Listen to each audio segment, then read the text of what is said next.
안녕하세요. 선배들의 내공 따라잡기를 위한 다양한 정보를 제공하는 명품의 비밀 연구소입니다. 명품의 성능에 문제를 일으키는 변수들의 상관관계를 확인하는 업무 현장에서 예측 변수와 응답 변수에 영향을 미칠 수 있는 복잡한 요인들의 관계를 어떻게 풀고 어떻게 효과를 분리할 수 있을까요? 어떤 변수가 중요하고 각 변수가 얼마나 큰 역할을 하는지 어떻게 결정할까요?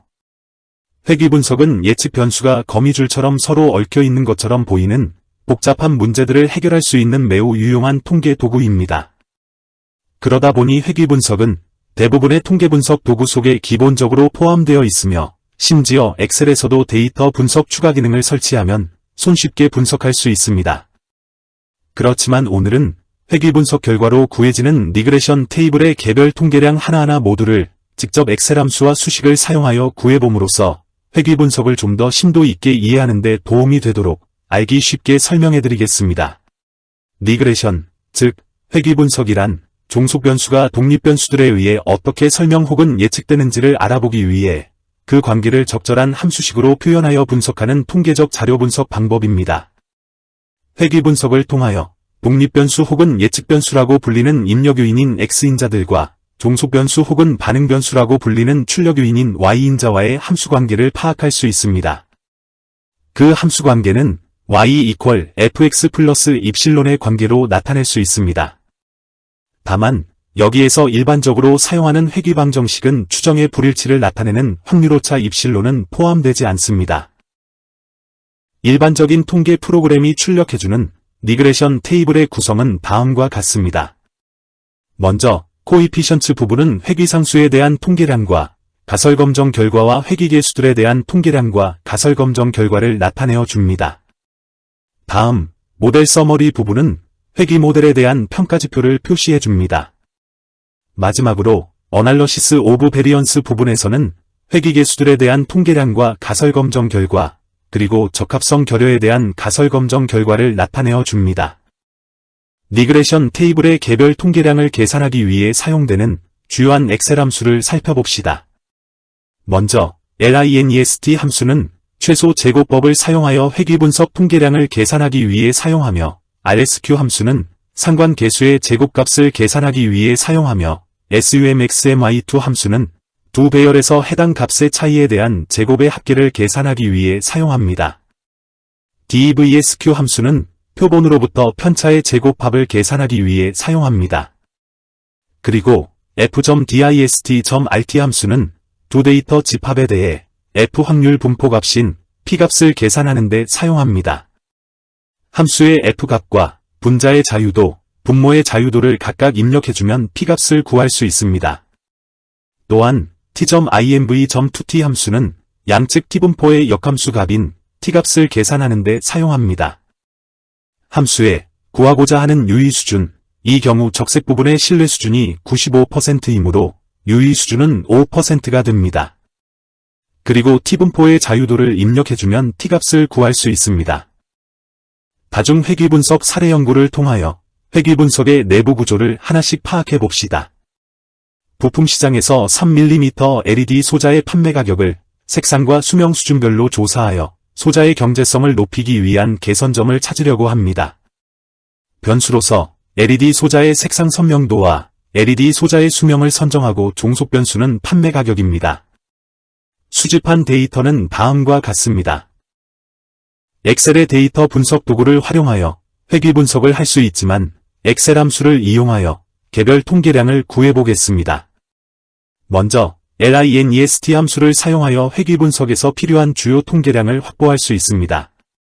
P2셀에 LINEST 함수를 선택한 다음 먼저 Y에 해당되는 C2에서 C8셀을 선택하고 다음 X에 해당되는 A2에서 B8을 선택해줍니다. 그런 다음 True를 선택해주면 다음과 같이 12개의 통계량이 구해집니다. 맨 윗줄의 값 3개는 회귀 계수입니다. 두 번째 줄의 값 3개는 회귀 계수의 표준 오차입니다. 세 번째 줄의 값은 추정치의 표준 오차와 결정 계수입니다. 네 번째 줄의 값은 회귀식의 F값과 에러의 자유도입니다. 다섯 번째 줄의 값은 회귀식의 조정제곱합과 에러의 조정제곱합입니다. 앞에서 구한 회귀계수를 사용하여 회귀 방정식을 다음과 같이 구할 수 있습니다. 이제 회귀계수의 t값과 p값 그리고 조정된 r² 값을 구해봅시다. L3 세례 J3 나누기 K3로 t값 0.516을 구할 수 있습니다. M3 세례 다음 수식을 사용하여 p값으로 0.633을 구할 수 있습니다. 그런 다음 L3 셀과 M3 셀을 함께 선택해준 다음 아래로 끌어주면 나머지 t값과 p값을 계산할 수 있습니다. 그리고 제29셀의 전체 자유도로서 6을 구한 다음 K9 셀에 다음 수식으로 조정된 R² 값으로 79.94%를 구할 수 있습니다. 분석된 p값으로 회귀상수 및 회귀계수에 대한 가설 검정을 할 수 있습니다. 회귀상수에 대한 귀무가설은 회귀선은 원점을 통과한다. 대립가설은 회귀선은 원점을 통과하지 않는다입니다. 분석 결과의 p값 0.633은 유의 수준 0.05보다 크므로 귀무가설 기각 실패, 즉 상수항은 원점을 통과한다라고 판정합니다. 다음, 독립변수에 대한 귀무가설은 기울기가 0이다. 대립가설은 기울기가 0이 아니다입니다. 분석 결과 색상변수의 p값은 0.01로서 유의 수준 0.05보다 작으므로 귀무가설 기각, 수명변수의 p값은 0.029로서 유의 수준 0.05보다 작으므로 귀무가설 기각입니다. 그러므로 색상 및 수명변수 모두 기울기는 0이 아니다라고 판정할 수 있습니다. 이어서 색상과 수명에 대한 조정된 제곱합 값을 구해봅시다. 이 값을 구하려면 D2 셀에 앞에서 구한 회귀식을 사용하여 X인자인 색상값만 대입한 예측값을 구합니다. 그리고 E2 셀에 마찬가지로 앞에서 구한 회귀식을 사용하여 X인자인 수명값만 대입한 예측값을 구합니다. 그런 다음 D2셀과 E2셀을 선택하여 아래로 끌어내려주면 D열과 E열의 계산이 완료됩니다. 이 계산값을 이용하여 K24셀에 다음과 같은 수식을 적용하여 색상인자의 조정된 제곱합 값으로 723.989, 수명인자의 조정된 제곱합 값으로 K15셀에 368.264가 구해집니다. 이제 조정된 제곱합 값을 사용하여 리그레션의 조정된 평균 제곱합, 그리고 F값과 P값을 구해봅시다. L13셀에 조정된 제곱합을 자유도로 나누어 주면 431.266이 구해집니다. 그리고 L18까지 끌어내려 주어서 조정된 평균 제곱합 계산을 마무리해줍니다. 그런 다음 M13셀에 평균 제곱합 값을 에러의 평균 제곱합으로 나누어 주면 F값 12.953을 구할 수 있습니다. 그리고 M15셀까지 끌어내려 주어서 F값 계산을 마무리해줍니다. 마지막으로 P값 계산은 f.dist.rt 함수를 사용하여 0.018로 구할 수 있습니다. 이 값도 아래로 끌어내려 주어서 나머지 P값도 구할 수 있습니다. 이렇게 구한 P값은 위의 코이피션트에서 구한 P값과 동일한 값임을 확인할 수 있습니다. 분석된 P값으로 회귀 모형에 대한 가설 검정을 할 수 있습니다. 회귀 모형에 대한 귀무가설은 회귀계수는 모두 0이다. 즉, 회귀 모형은 효과가 없다. 대립가설은 적어도 하나의 회귀계수는 0이 아니다. 즉, 회귀 모형은 효과가 있다입니다. 분석된 리그레션의 P값 0.018은 유의 수준 0.05보다 작으므로 귀무가설 기각, 즉, 회귀 모형은 효과가 있다라고 판정하며 색상의 P값 0.01은 유의 수준 0.05보다 작으므로 귀무가설 기각, 즉, 회귀 모형은 효과가 있다. 수명의 P값 0.029도 유의 수준 0.05보다 작으므로 귀무가설 기각, 즉 회귀 모형은 모두 효과가 있다라고 판정할 수 있습니다. 마지막으로 적합성 결여 검정을 실시해 봅시다. 적합성 결여는 X인자의 동일한 조건이 있을 때 확인할 수 있습니다. 수집된 데이터에서 색상과 수명이 동일하게 적용된 부분에 대한 평균을 다음과 같이 구해줍니다. F3 셀과 F5 셀에 판가 38과 42의 평균인 40을 적용해주고 나머지는 기존의 판가를 그대로 적용하여 F열을 완성해줍니다.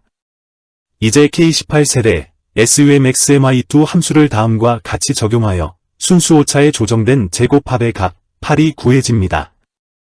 K19셀에 DEVSQ 함수를 다음과 같이 적용하여 토털에 조정된 제곱합의 값 995.714가 구해집니다. 이 값들을 이용하여 K17셀에 적합성 결여에 조정된 제곱합의 값 125.181이 구해집니다. 이제 적합성 결여의 F값과 P값을 구해봅시다. M17셀에 L17 나누기 L18을 통해 F값 5.216, N17셀에 F.dist.rt 함수를 적용하여 P값 0.309를 구해줍니다. 앞에서 구한 P값으로 적합성 결여에 대한 가설 검정을 할 수 있습니다. 적합성 결여 검정의 귀무가설은 회귀 모형이 적합하다. 대립가설은 회귀 모형이 적합하지 않다입니다. 여기서 모형이 적합하다는 것은 우리가 구한 회귀 모형이 데이터를 제대로 설명한다. 즉, 구한 회귀식이 데이터를 대표할 수 있는 식이라는 것을 알려줍니다. 여기서 적합성 검정의 P값 0.488은 유의 수준 0.05보다 크므로 귀무가설 기각 실패입니다. 적합성 검정의 P값은 0.05보다 큰 값이어야 좋으며 이 값이 작다면 구한 회귀 모형에 어떤 문제가 있다는 의미입니다. 오늘은 회귀 분석 결과로 구해지는 리그레션 테이블의 개별 통계량 하나하나 모두를 직접 엑셀 함수와 수식을 사용하여 구해봄으로써 회귀 분석을 좀 더 심도 있게 이해하는 데 도움이 되도록 설명해드렸습니다. 오늘 내용이 명품을 기획하고 계신 여러분께 도움이 되셨다면 구독, 좋아요 버튼을 꼭 눌러주시고 알람 설정도 부탁드립니다. 직장 선배들의 내공을 따라잡을 수 있는 더욱 좋은 명품의 비밀 에피소드로 보답하겠습니다. 지금까지 시청해주셔서 감사합니다.